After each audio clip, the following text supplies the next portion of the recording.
Hello everybody, I am GuidesForUsAll, and today we're going to be taking a quick look at the new quest point shop in RuneScape 3. So here I am on my main account. Now admittedly, I'm pretty sure I'll be able to get all of the rewards from here, but I do not have all the quest points in RuneScape 3. I'm missing one from the new quest, You Are It.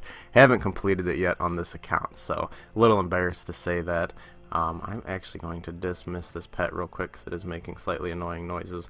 And for anyone wondering why the game runs so inefficiently now after this update, apparently every time they put out an update, the cache needs to update, so it might take some time before your game stops lagging. So if you head just southwest of the lodestone in Varrock, you will find this lady May here, and she has set up shop with all of her quest related things, and depending on how many quest points you have, you can get a souffle of rewards from her. So let's check out the shop first and foremost.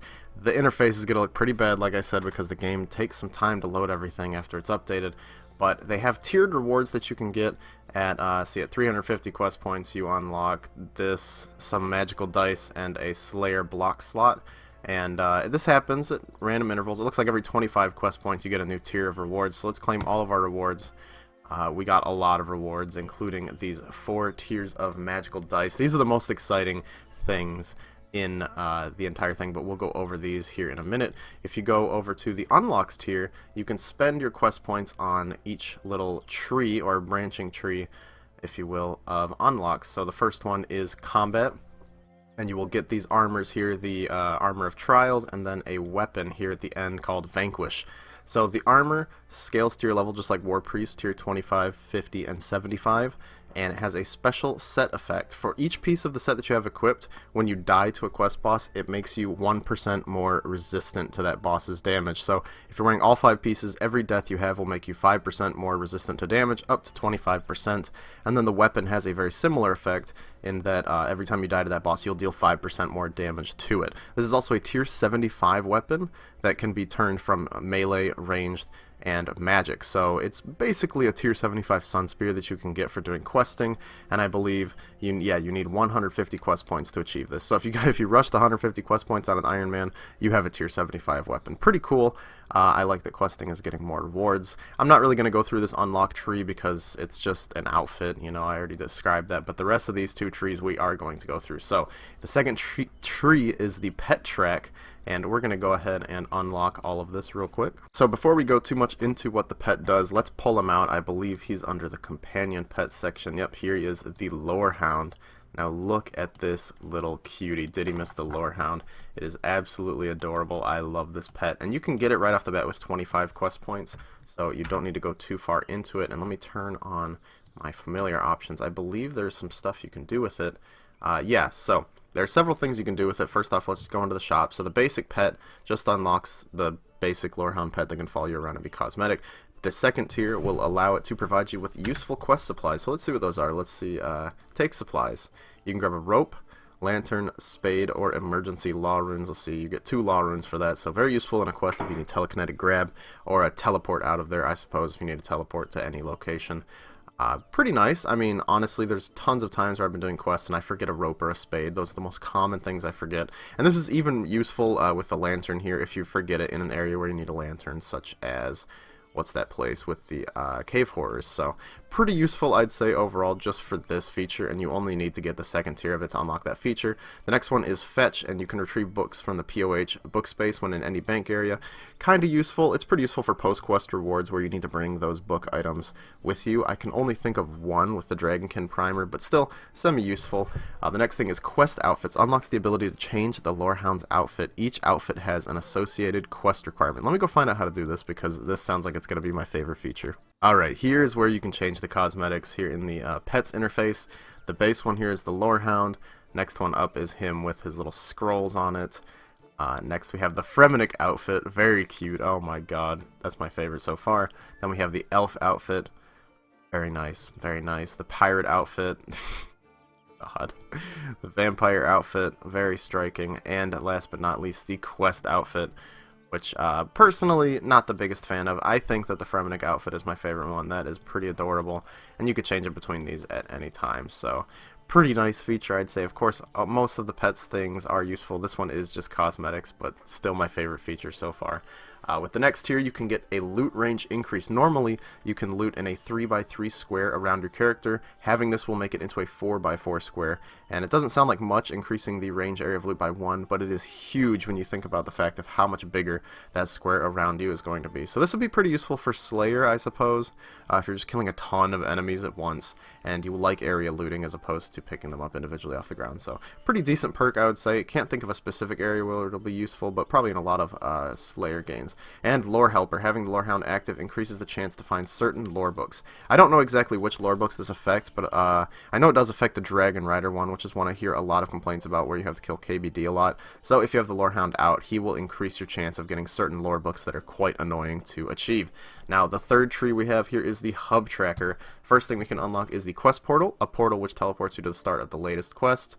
Pretty nice, not an insane feature or anything, but I like it. Okay, there we go. I couldn't get it to unlock. I kept hitting unlock and it wasn't doing anything. Closing out of the interface and opening back up will fix it. Next up we have the Adventurer title. Pretty neat title. Only requires 25 quest points after the Quest Portal one. Then we get the Ring of Quest, an item which I'm very excited to try out. A ring that can be used to turn you into quest NPCs. We'll definitely be trying that out here in a moment. Improved rewards from helping Meg with her adventures. This one will be super useful for most accounts, especially early accounts that are just starting the game. I think on the dev stream they said that this will give her an extra roll on her table, so you could get an extra chance to get another reward, and it can also pull rewards from the Motherlode Maw if you're very lucky. So you could get some insane rewards from Meg. This one is definitely worth an unlock as soon as possible, in my opinion. Very useful. Next up we get a bank chest at May's Caravan. I'll have to check exactly where that is here in a second. And then we get the quest item storage. Unlocks May's storage box, which can be used to store items from quests. A very useful item. In the past, when you had items from quests that were taking up too much bank space, you would just chuck them in the good old destroy button and get rid of them. And then eventually you might come across the quest where you need those items again, which is super annoying. And thankfully now we have the quest storage chest. Let's check it out. So these are all of the items from quests that are stored in here, and we can retrieve any of them, which is super nice. We can get the fake men, which I believe you can drop too. Yep. Oh, wait. Let's drop it. There we go. That's beautiful. That's beautiful. So can you just claim as many as you want and make a little army of them? Yes, you can. That's awesome. So just a lot of quest-related things that are kind of a pain in the ass to get back after the quest. Some that are actually useful, like Remora's Necklace and the Engrameter. And many others that are not so useful, and it looks like you can get things like Silverlight back. So pretty cool. I really like this feature. This is going to make a lot of the game much more convenient. And last but not least, the bank chest here is very close to a lodestone actually. So besides Birthorpe, for people who have no access to Prif, this might be the fastest way to a bank chest. I'm not sure, but really it's not super relevant. It's just nice to have this here, I guess. Now for the juiciest part of all of this, the magical dice. These bad boys here will give you a roll on clue scroll drop tables. The tier 1 will give you a roll on easy clues, tier 2 medium, tier 3 hard, and tier 4 elite. And you do have a chance to get dies from these, so I'm pretty excited to roll these. Also, they only pull from rare rewards, so we're not going to be getting any law runes or any damn coifs. So let's start off with the tier 1s, of course. Can't wait to see what we get from all of these, see how much money we make. Oh, also they give you coins. So for new players, it's very worth it to do quests, as you will get not only coins, but you will also get, oh shoot, I unequipped my Luck of the Doors, I should have that on. You'll not only get coins, but you will get rare stuff from clue scrolls, most of which are going to be fortunate components pretty much no matter what, meaning their value is at least 300,000 gold each. So let's roll all these tier 1s. Nothing too great you can get from tier 1 clue scrolls, except I believe the suitcases. Oh, there's a Bob shirt, nice. And also you get a 250,000 gold from these tier 1 dice. So if you get all 4 of these, you will get 1,000,000 gold in total. Black plate body H5, very nice. And our last roll on the clue scroll drop table for easy clues nets us a black kite shield G. So we've gained 1,000,000 gold from the tier 1s, and now let's move on to the tier 2s, medium clues. Not really sure what's worth a lot of money from medium clues either. I know ranger boots are obviously very desirable. There's a red headband, very stylish, very stylish. This is going to be especially useful for Iron Man. I have not tested it on my Iron Man yet. I don't know if you get the coins, but just getting these fortunate components is going to help so much with getting Luck of the Dwarves from Iron Man. So we got a black elegant shirt with our next one. Oh, also the tier 2s give 500,000 gold as opposed to the 250,000 from the first ones. Adamant plate skirt T, very nice. And last but not least, we will fetch ourselves an adamant plate skirt H2. Alright, so 2 million gold from the medium ones, and now on to the juicy boys, the hard clue ones, tier 3. We could get ourselves some third age or some dies from this. Very excited to see what we get. I also really like the animation here of rolling the die. Tier 3s give you 1 million gold each, and a Rune H5 shield from my first one. Let's see what we can get. 3 more to go. I'm super excited. Oh, it took them a little while to do that animation.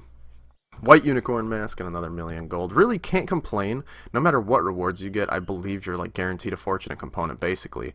So you're guaranteed to get something that's at least worth like 200k. Oh wait, no, I forgot. Oh, these trimmed things are not fortunate components. So if you get really unlucky like me, you can get these garbage ones. But the rest of these are all fortunates that are worth at least 200 to 300,000 gold each. So you're pretty much guaranteed 200 to 300,000 gold every time you roll these, and the actual coins that you're guaranteed. So last of the hard ones, let's see if we can net ourselves anything crazy. Rune plate body H3. Alright, at least it's a fortunate component. Now, 4 million gold from the hard ones, and last but not least, we have 3 elite ones. Now, next time they release a quest that'll bump us over 400 quest points, we will get another tier 4 magical dice. So definitely looking forward to the next quest. It'll guarantee us a ton of money, I'm sure, and some rolls on the elite table. So let's start off with our first one. See how much gold we get from this. We got 2.5 million gold from our first elite one. So every 100 quest points you get 2.5 million gold from these, a million from the last one, 500,000, then 250,000. So 4.25 million gold, I believe. My calculations might be horribly off, but like a ton of money basically for 100 quest points. So this is very great for starting players. Let's see, we get our next one. Ancient Stole, not too amazing. Blessed Dragonhide body for Zeros, another fortunate component item. And last but not least, come on, ice die. Let's get another ice die. That'd be a solid meme. Okay, no. Rune Kite Shield Ancient. So those elites got a 7.5 million cash, and in total we got 14.5 million GP just straight from this. Now I'm going to head to the GE. I probably won't be able to sell all of these now that I really think about it, because a lot of people are probably dumping fortunate components in, and they're worth a lot less. So I'm just going to calculate what these would be worth for like a 250,000 gold each, because that's usually what fortunates go for at the very least. So 1 second. So only 12 of the items we got were fortunate, but if you do the calculations, 250,000 each, that's 3 million gold, which means in total we probably make around 17.5 million gold. If you try to slow sell them, you could probably get to 18 mil, but that is basically a bond from getting all of the quests completed. So very interesting.